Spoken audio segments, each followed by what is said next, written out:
Hello दोस्तों, नमस्कार, good evening, जय हिंद, जय भारत। आशा करता हूं आप सभी लोग ठीक होंगे, कुशल होंगे और अपनी पढ़ाई कर रहे होंगे। दोस्तों, मैं आज आपको एक टॉपिक पढ़ाने जा रहा हूं। इंडियन ज्योग्राफी का पूर्वांचल की पहाड़ियां हैं या पूर्वांचल हिमालय या पूर्वांचल की पहाड़ियां कहते हैं। देखिए, इसमें पूर्वांचल हिमालय अलग है और पूर्वोत्तर की पहाड़ियां अलग है। ये डिफरेंस मैं आज आपको बताऊंगा, लेकिन आप लोगों से मेरी गुजारिश है और शिकायत भी रहती है, तो प्लीज मेरे चैनल को लाइक करें, शेयर करें और सब्सक्राइब जरूर करें। और बेल आइकन वाला जो उसे है उसे घंटी को दबा लें, ऑल पे सेलेक्ट कर लें, ताकि मेरा नोटिफिकेशन आप तक पहुंच सके। तो मेरा आज जो टॉपिक है, जो आपको इंडियन ज्योग्राफी का टॉपिक पढ़ाने जा रहा हूं, वो है पूर्वांचल हिमालय और या पूर्वोत्तर की पहाड़ियां। इनका जो डिफरेंस है वो आपकी बताऊंगा। और मैं विश्वास दिलाता हूं कि आज जो मैं आपको पूर्वांचल की पहाड़ियां बताऊंगा, यहां से कोई क्वेश्चन आता है तो आप बहुत आराम से अपने एग्जाम में कर ले जाएंगे। तो देखिए, जो पूर्वांचल है, पूर्वांचल में टोटल 8 स्टेट आते हैं। राज्य कितने आते हैं? राज्य 8 आते हैं। 8 राज्य आते हैं।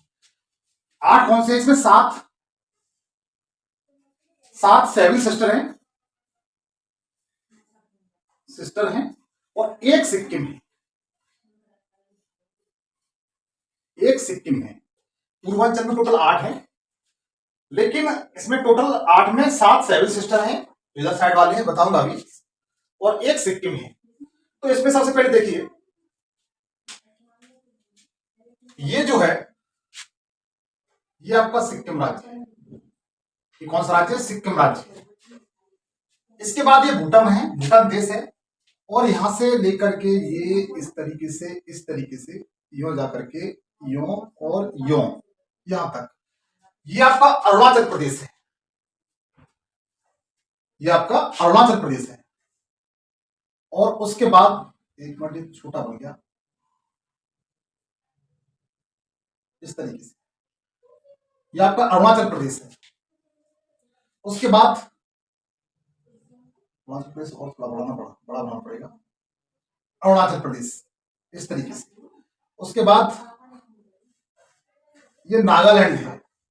ये क्या है? नागालैंड है। उसके बाद देखिए, ये मणिपुर है।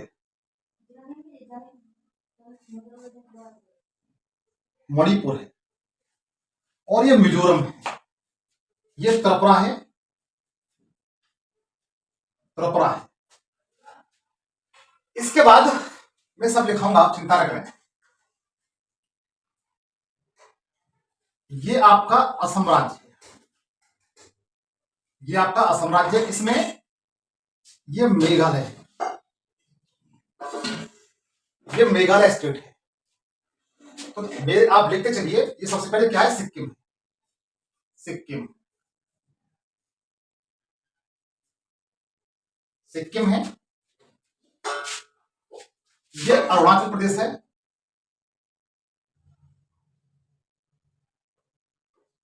अरुणाचल प्रदेश है। उसके बाद ये नागालैंड है।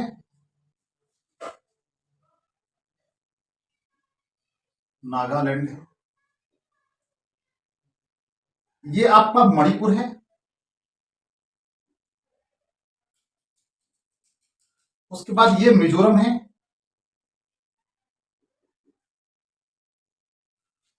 ये त्रिपुरा है आपका। और ये मेघालय है। मेघालय।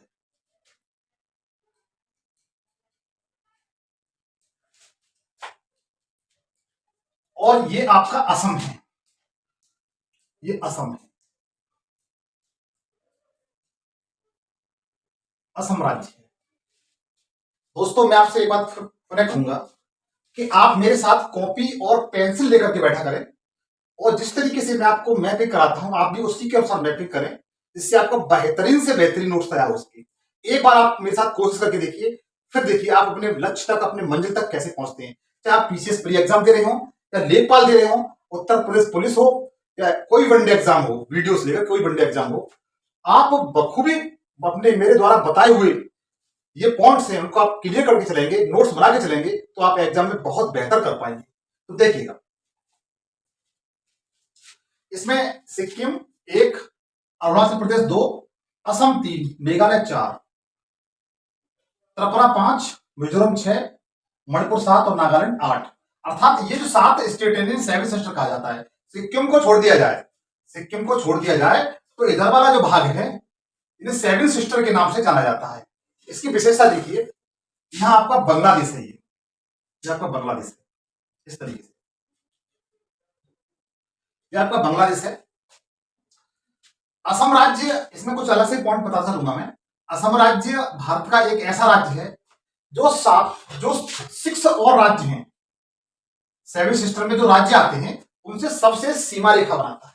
जैसे असम है, इससे सीमा रेखा बना रहा है, इससे भी, नागालैंड से भी, अरुणाचल प्रदेश से भी, मणिपुर से भी, और मिजोरम से भी, और त्रिपुरा से भी, और मेघालय से।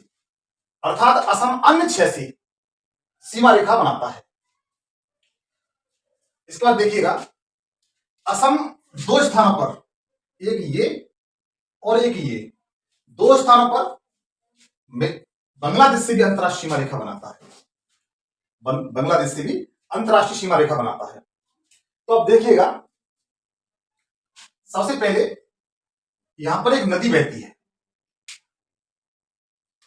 यहां पर एक नदी बहती है, इस तरीके से ये बहती हुई आती है, और ये इस तरीके पार करते हुए बांग्लादेश में प्रवेश कर जाती है। इसे तिस्ता नदी कहते हैं। इस नदी के बारे में आपको बता चुका हूं पहले, इसे तिस्ता नदी बोलते हैं, तिस्ता नदी, तिस्ता नदी बोलते हैं इसे। और एक नदी इस तरीके से आती है, इस तरीके से, इसे दिहांग, और यहां पर आकर के अरुणाचल प्रदेश में एंट्री करती है और इस तरह निकलती है, सांगपो और ब्रह्मपुत्र, और इस तरीके से होते हुए यहां करके बांग्लादेश में चली जाती है। इसे, जो ये नदी है, इसे यहां सांगपो कहते हैं, सांगपो।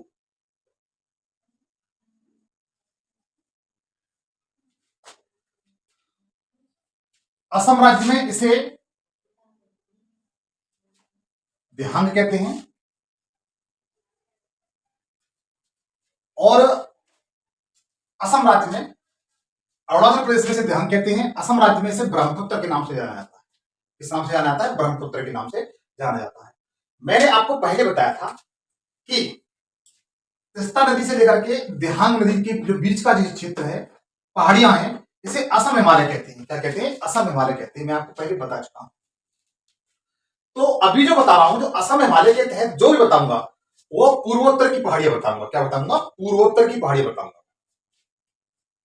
तो असम राज्य में देखिए, सिक्किम राज्य में देखिए, सिक्किम राज्य में इस तरह पहाड़ी एक पर्वत श्रेणी है, ये, इसे दार्जिलिंग पर्वत श्रेणी कहते हैं। क्या कहते हैं? दार्जिलिंग। अब मेरे साथ मित्र मैप बना चलिए, जिस तरीके से मैं बनाता हूं उसी तरीके से आप लोग बना चलिए। ये दार्जिलिंग पर्वत श्रेणी,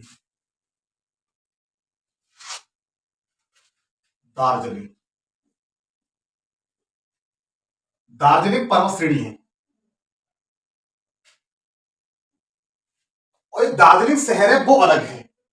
वो ये आपका पश्चिम बंगाल है। क्या ये? पश्चिम बंगाल है,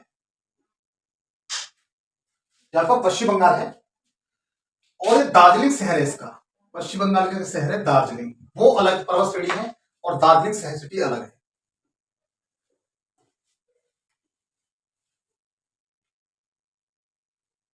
ये दार्जिलिंग शहर है। अगर आपसे पूछा जाता है दार्जिलिंग पर्वत श्रेणी किस राज्य में, तो आप बता सकते हैं सिक्किम राज्य में है। किस राज्य में है? सिक्किम राज्य में है। लेकिन दार्जिलिंग शहर है पश्चिम बंगाल का शहर। कंचनजंगा यहीं पर है, मैंने आपको बताई थी कंचनजंगा पहली वीडियो में। ये कंचनजंगा है। तो दार्जिलिंग श्रेणी है, यह मध्य हिमालय, लघु हिमालय की पर्वत श्रेणी है। जो दार्जिलिंग श्रेणी है, यह मध्य हिमालय, मतलब महान हिमालय के बाद जो आता है, महान हिमालय के बाद जो आता है,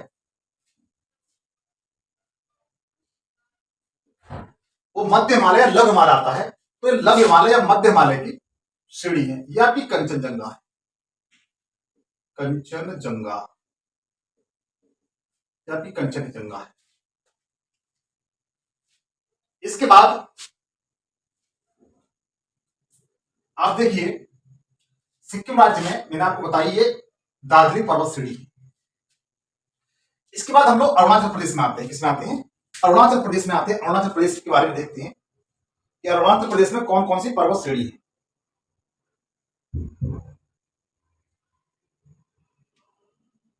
अरुणाचल प्रदेश में कौन कौन सी पर्वत श्रेणी है? तो इसमें सबसे पहले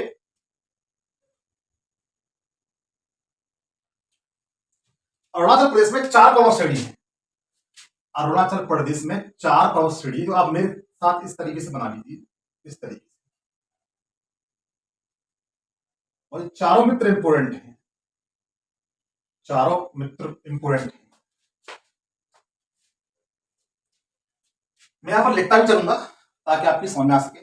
अभी जो बता रहा हूं अरुणाचल प्रदेश के बारे में बता रहा हूं, अरुणाचल प्रदेश की श्रेणियां। अरुणाचल प्रदेश की श्रेणियां आप लोग हेडिंग बना लीजिए। इसमें जो सबसे पहली पर्वत श्रेणी है उसे आका कहते हैं। क्या कहते हैं? आका। ओ मेरे आका। क्या कहते हैं? आका। क्या नाम है इसका? आका नाम है। उसके बाद ये वाली है, ये डफला है, डफला, ये डफला है। इसके बाद मिरी, ये कौन सी है? मिरी, मिरी। उसके बाद जो है आबोर है, आबोर है, ये आबोर।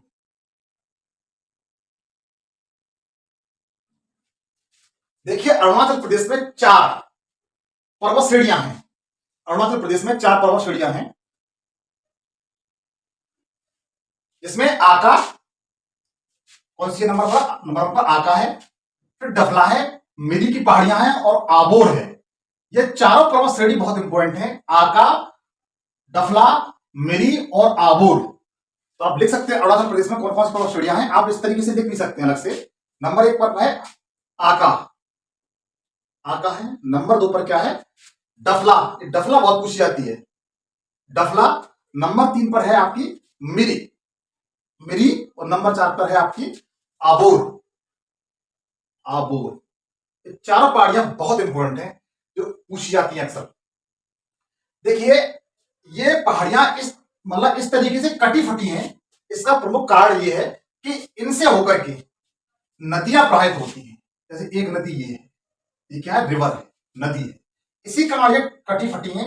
और यह पर्वत जो श्रेणियां हैं, ये शिवालिक पर्वत श्रेणी मैंने आपको बताई थी उसका भाग है। किसका भाग है? शिवालिक पर्वत श्रेणी का भाग है। तो ये कटी किस कारण है? क्योंकि इसके बीच में होकर के नदियां हैं। क्या है? ये नदियां हैं, ये नदी है इस तरीके से। और ये सारी जो नदियां हैं, यह ब्रह्मपुत्र जो नदी है उसकी सहायक नदी है। किसकी? सहायक नदी है, ब्रह्मपुत्र की सहायक नदी है। इनके नाम लिखाऊंगा मैं, अब नोट कर लीजिए।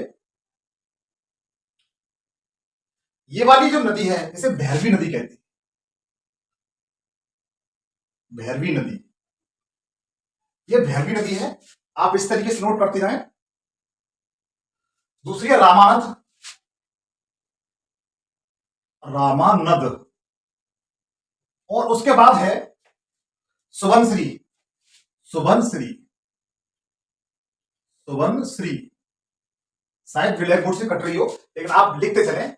जैसे ये वाली जो नदी है भैरवी नदी है, उसके बाद डफला, डफला जो पर्वत श्रेणी है, उसके बाद जो नदी पड़ती है वो रामानंद है। कौन सी है?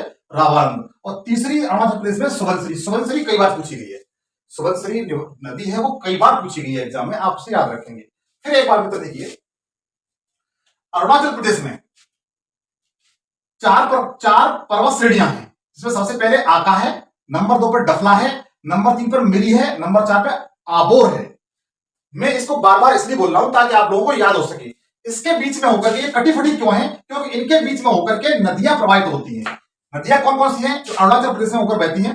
एक तो भैरवी है, और ये सारी नदियां ब्रह्मपुत्र नदी की सहायक नदी हैं। जैसे भैरवी नदी, रामानंद नदी, सुबनश्री नदी।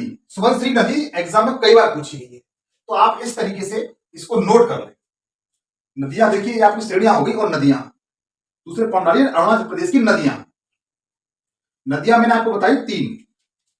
नंबर 1 पर है आपकी भैरवी, भैरवी नदी है। नंबर 2 पर है आपकी रामानद, रामानद।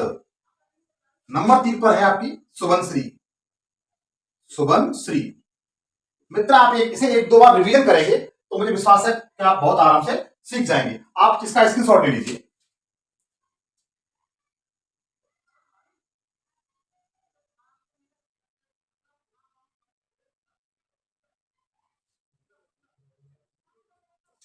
ये जो पहाड़ियां मैंने आपको बताई हैं, ये पूर्वोत्तर की पहाड़ियों में सम्मिलित की जाती है। किसके साथ सम्मिलित की जाती है? पूर्वोत्तर की पहाड़ियां हैं। ये किसकी पहाड़ियां हैं? ये पूर्वोत्तर की पहाड़ियां हैं।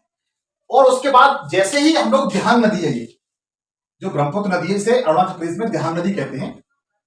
इसके बाद जो जो भी पर्वत श्रेणियां हैं, जो भी पर्वत श्रृंखला है, उन्हें हिमालय, पूर्वांचल हिमालय कहते हैं। उन्हें क्या कहते हैं? पूर्वांचल की हिमालय की पहाड़ियां कहते हैं। क्या कहते हैं? पूर्वांचल हिमालय की पहाड़ियां। इन्हें पूर्वोत्तर की पहाड़ियां कहते हैं। इन्हें पूर्वोत्तर हिमालय की पहाड़ियां कहते हैं। पूर्वोत्तर हिमालय की पहाड़ियां कहते हैं, जो दिहांग नदी से यहां तक आती है, मिजोरम के त्रिपुरा तक आती है। इसमें देखिए कौन कौन सी पहाड़ियां हैं। एक पहाड़ी है अरुणाचल प्रदेश में ही है, इस तरीके से अरुणाचल प्रदेश में ही है। आप इस तरीके से बना लीजिए।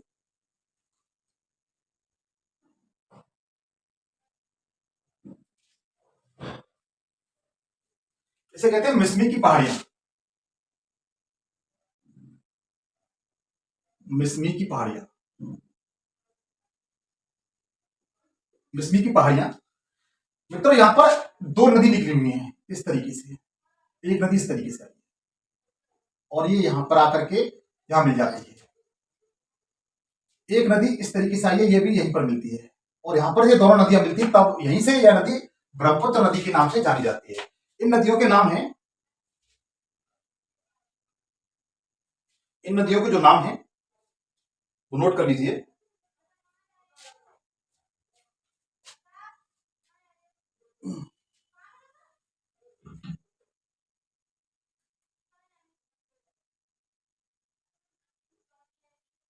दिबंग नदी है, ये दिबंग नदी है, दिबंग नदी है। और उसके बाद ये लोहित नदी है, लोहित नदी है। देखिए, ये आपका म्यांमार है, इधर साइड इसे बर्मा कहते हैं। और यहाँ पर जो पर्वत श्रेणी है, हिमालय का ही भाग है, उसे अराकान म्योमा कहते हैं। यहीं से आपकी दिबंग नदी निकली है। कौन सी नदी निकली है? दिबंग नदी निकली है। और दिबंग नदी इस तरीके से बहते हुए यहाँ पर असम राज्य में ब्रह्मपुत्र नदी मिल जाती है। इससे लेकर के लोहित नदी तक क्वेश्चन पूछा जाता है, मित्र, लोहित नदी किस राज्य में बहती है? तो आप बता सकते हैं यह अरुणाचल प्रदेश में बहती है। इसके बीच में जो पर्वत श्रेणी है वो मिसमी की पहाड़ियां कहते हैं। किसी कहते हैं? मिसमी की पहाड़ियां। इसकी पहाड़ियां है मिसमी की पहाड़ियां। उसके बाद अरुणाचल प्रदेश में और पर्वत श्रेणी है, वो बताता हूं आपको।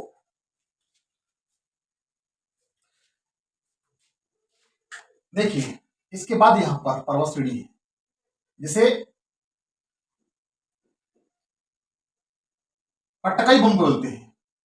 पटकई बुम की पहाड़ियां,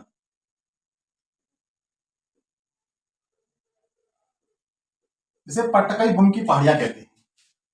ये जो पहाड़ियां हैं, इन्हें पटकई बुम की पहाड़ियां कहते हैं। देखिए, असम राज्य में, सॉरी, अरुणाचल प्रदेश राज्य में पटकई बुम की पहाड़ियां हैं। इन्हें आप नोट कर लीजिए, स्क्रीनशॉट ले लीजिए।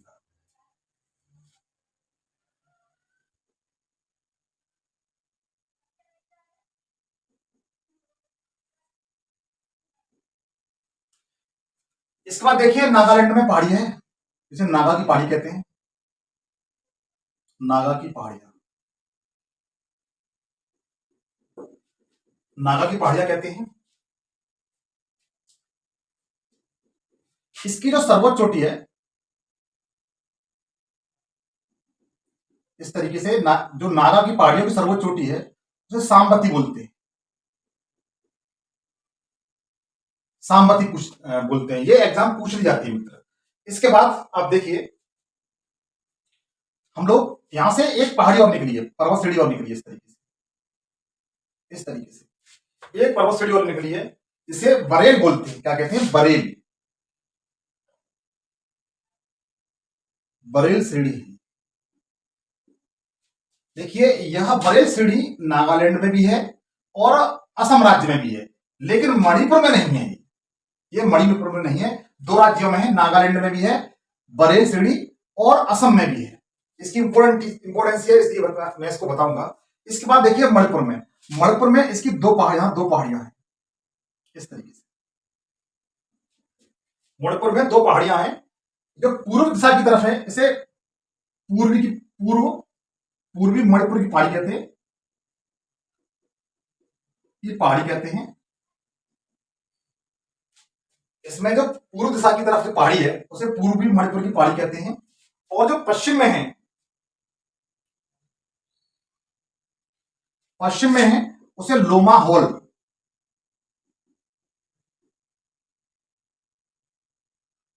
की पहाड़ियां कहते हैं। देखिए, यहां पर मणिपुर में दो पर्वत श्रेणियां हैं। जो पूर्व दिशा की ओर है उसे पूर्वी मणिपुर की पहाड़ी कहते हैं, और जो पश्चिम की तरफ है उसे लोमा हॉल की पहाड़ियां कहते हैं। और ये पहाड़ी पास में ही है, इसके बीच में घाटियां हैं और उस घाटी में एक झील है, ये वाली। उस घाटी में एक झील है इस तरीके से। यह पूर्वी भारत की ताजे पानी की सबसे बड़ी झील है। इस झील का नाम लोकटक झील है। क्या नाम है इसका? लोकटक झील। लोकटक झील। मणिपुर में पूर्वी मणिपुर पहाड़ियों और लोमा हॉल के बीच में एक झील है जिसे लोकटक झील है। यह पूर्वोत्तर भारत की सबसे बड़ी ताजे पानी की झील है। कैसी है? ताजे पानी की झील है। इसकी दूसरी विशेषता और यह है कि यहां पर एक तैरता हुआ नेशनल पार्क पाया जाता है। यहां पर एक तैरता हुआ नेशनल पार्क है। उसका नाम आप लोग बताएंगे। कमेंट्स करके बताइएगा। उसके बाद देखिए, यह आपका मिजोरम है। मिजोरम में मिजोरम की पहाड़ियां बोलते हैं। क्या कहते हैं? मिजोरम की पहाड़ियां। मिजोरम की पहाड़ियां आप इसे नोट कर लीजिए। मिजोरम में मिजोरम की पहाड़ियां बोलते हैं।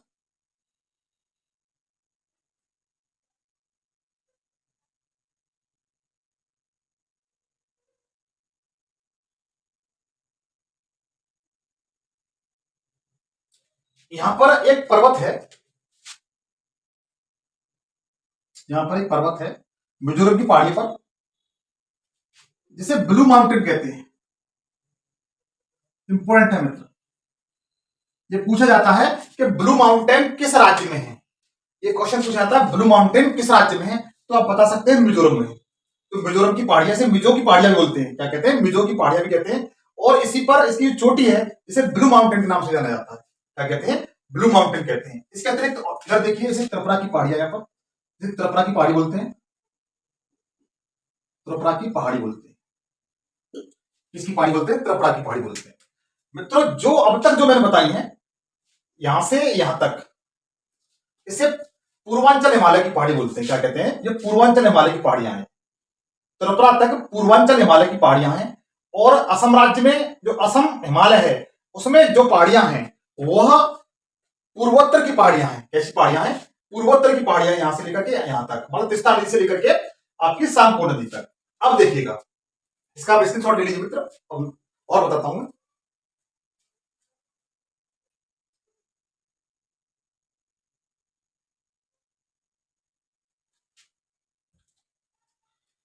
मित्र, एक बात और बताऊंगा मैं आपको। जो असम हिमालय में ये जो पहाड़ियां हैं, आका, डफला, मिरी और कोबरा, वो आबूर, इनके नाम जो रखे गए हैं यहां पर, एक इन्हीं के नाम की जनजाति पाई जाती है। इन्हीं के नाम की जनजाति पाई जाती है। जनजातियों के नाम पर ही इनका नामकरण किया गया है। जनजातियों के नाम पर ही इनका नामांकन किया गया है। जैसे आका जनजाति कहां पर पाई जाती है? अरुणाचल प्रदेश में। भैरव डफला कहां जनजाति पाई जाती है? बता सकते हैं, अरुणाचल प्रदेश में। मेरी जनजाति कहां पाई जाती है? अरुणाचल प्रदेश में। आबेर जनजाति कहां पर पाई जाती है? अरुणाचल प्रदेश में। इस तरीके से आप बता सकते हैं, यहाँ की जनजातियों के नाम पर ही इन पर्वत श्रेणियों के नाम रख दिए गए हैं। और यह जो जनजाति है, यह जो पहाड़ों पर निवास करती है, ये झूम खेती करती है। कैसी खेती करती है? झूम की खेती करती है। झूम खेती ऐसी होती है, यहां पर सदाबहार वन पाए जाते हैं। पूर्वांचल में सदाबहार वन पाए जाते हैं और यहां वर्षा भी सबसे ज्यादा होती है। तो यहाँ की जो जनजातियां हैं वह वनों को साफ करके, यहाँ की जनजातियां वनों को साफ करके एक वहां पर कृषि करते हैं। वहां पर 1 से 2 साल, 3 साल, 4 साल कृषि करने के बाद यदि वो खेत या जो खेत है बंजर हो जाता है, उसके बाद उसे छोड़ देते हैं। फिर वो नए सिरे से दूसरे जंगलों को काटते हैं, फिर वहां पर खेती करते हैं। तो ऐसी खेती को हम झूम खेती कहते हैं। इसके अतिरिक्त यहाँ पर सीढ़ी नुमा की खेती की जाती है। असम राज्य में सीढ़ी नुमा इस तरीके से खेती की जाती है। ये जनजातियां सीढ़ी नुमा खेती भी करती है, झूम खेती भी करती है और सीढ़ी नुमा खेती भी करती है। अब आगे देखिए, अब तक मैंने आपको बताया पूर्वांचल हिमालय या पूर्वोत्तर हिमालय। अब देखिए इसके बाद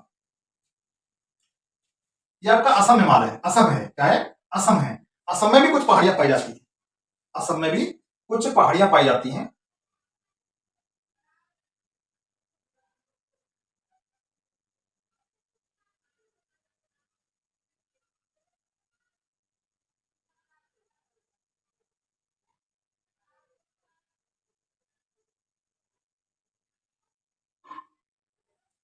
असम में भी कुछ पहाड़ियां पाई जाती हैं। देखिए यहां पर एक पर्वत श्रेणी है, उसका मैं नाम याद करके बता दूंगा आपको इसका भी। यहां पर इसके बीच में घाटियां हैं, जिसे सुरमा घाटी कहते हैं। क्या कहते हैं? सुरमा घाटी। यहां पर क्या है? सुरमा घाटी। और यहां पर देहांग घाटी है। ये कौन सी है? देहांग घाटी। ये सुरमा घाटी और देहांग घाटी पेट्रोलियम उत्पादन के लिए जानी जाती है। असम राज्य में सुरमा घाटी और देहांग घाटी, यहां पर ये देहांग घाटी है, लिख देता हूं, ये देहांग घाटी है। देहांग घाटी है, यह पेट्रोलियम के लिए जानी जाती है। यहां पर पेट्रोलियम के 2 बड़े क्षेत्र हैं। एक डिब्रूगढ़, जो आपका असम पड़ता है, डिब्रूगढ़, डिब्रूगढ़ है। दूसरा डिगबोई, नाम सुना होगा आपने, डिगबोई। ये असम राज्य में है और ये सुरमा घाटी और देहांग घाटी के बीच में पाई जाती है। सुरमा घाटी और देहांग घाटी के क्षेत्र में पाई जाती हैं। और ये सुरमा घाटी और देहांग घाटी पेट्रोलियम उत्पादन के लिए जानी जाती है। इसके लिए पेट्रोलियम उत्पादन के लिए जानी जाती है। उसके बाद देखिए, ये जो अब तक बताया मैंने पूर्वांचल या पूर्वोत्तर की पहाड़ियां बताया। अब देखिए मेघालय राज्य में, यह आपका मेघालय राज्य है, यहां पर 3 पर्वत श्रेणियां पाई जाती है इस तरीके से। गारो, खासी, जयंतिया। इन तीनों का नाम क्या है? गारो, खासी, जयंतिया। इसका नाम गारो है, खासी और जयंतिया। गारो, खासी, जयंतिया मेघालय राज्य में है। कहां पर है? मेघालय राज्य। इनकी विशेषता क्या है? मैं हेडिंग मानता हूं, मेघालय राज्य। मेघालय राज्य की पहाड़ियां। मेघालय राज्य में कौन कौन सी पहाड़ियां पाई जाती हैं? नंबर 1 गारो, नंबर 2 खासी, नंबर 3 जयंतिया। जो खासी श्रेणी है, पहाड़ी है, यह सबसे लंबी पर्वत श्रेणी है। मेघालय राज्य की सबसे लंबी पर्वत श्रेणी है, सबसे बड़ी है। और खासी पर ही भारत की सबसे ज्यादा वर्षा होती है। तो खासी के बारे में विशेषता लिख लीजिए आप, खासी श्रेणी के बारे में। यह सबसे बड़ी है। यह सबसे बड़ी है। दूसरी विशेषता यह है कि इस पर भारत की सर्वाधिक वर्षा होती है। इस पर भारत की सबसे ज्यादा वर्षा होती है। दूसरी विशेषता इसकी यह है कि इस पर दो नगर हैं, चेरापूंजी, नाम सुना होगा, चेरापूंजी और मानेसराम। चेरापूंजी मानेसराम भारत के दो ऐसे स्थान हैं जो सबसे ज्यादा वर्षा प्राप्त करते हैं, और ये दोनों स्थान खासी पहाड़ियों पर हैं। किस पर पहाड़ी पर है? खासी पहाड़ियों पर है। आप नोट कर लीजिए, नोट कर लीजिए। नेक्स्ट लीजिए, नेक्स्ट देखिए, ये गारो खासी जयंतिया पहाड़ियां हैं। यह शिलांग या मेघालय के पठार पर स्थित हैं। किस पर है? शिलांग या मेघालय के पठार पर है। कहां पर है? शिलांग या मेघालय के पठार पर है।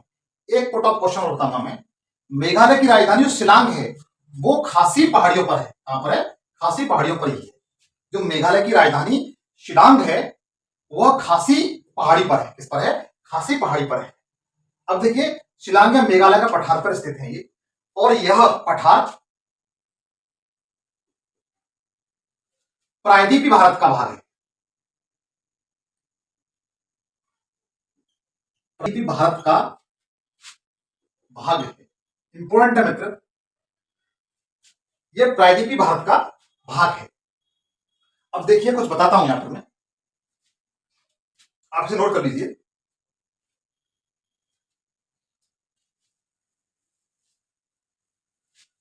यहां पर कुछ समझाने की कोशिश करूंगा मैं। देखिए, छोटा सा मैप बनाता हूं भारत का ताकि आप इसे समझ जाएं।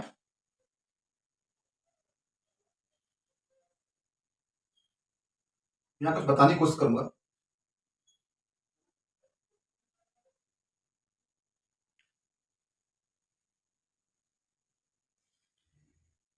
ये प्रायद्वीपीय भारत है, ये आपका प्रायद्वीपीय भारत है। ये प्रायद्वीपीय भारत है।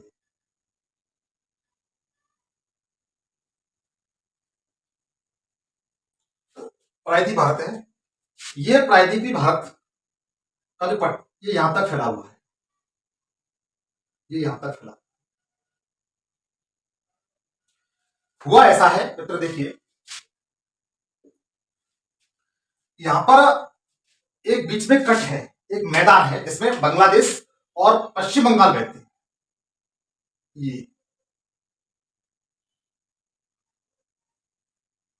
ये बांग्लादेश है, इसके पास में पश्चिम बंगाल है।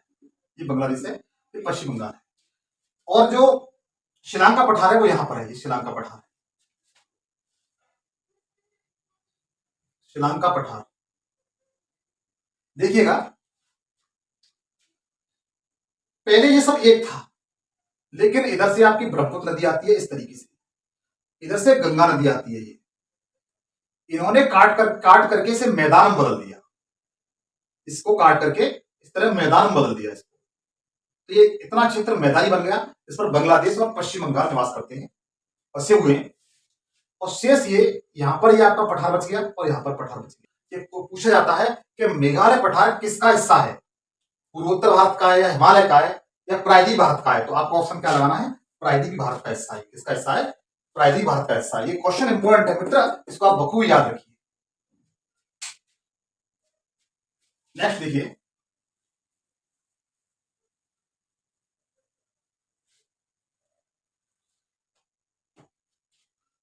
मित्र मैंने पूर्वांचल जो राज्य हैं उसमें जो पहाड़ियां हैं उसमें अधिकांश मैंने बता दिया है, तो मैं एग्जाम की दृष्टि से इंपोर्टेंट था। लेकिन मित्र आपसे एक बात जरूर कहूंगा, मेरे चैनल को सब्सक्राइब करिए, लाइक करिए और शेयर करिए, ताकि मेरा भी मन लगा रहे इसमें। और मैं चाहता हूं कि मेरे चैनल को आप अधिक से अधिक शेयर करें, लाइक करें और सब्सक्राइब जरूर करें। आज के लिए मैं इतना ही पढ़ाऊंगा, नेक्स्ट आपको टॉपिक पढ़ाऊंगा वो आपको बता दूंगा मैं। आज के लिए इतना ही, धन्यवाद।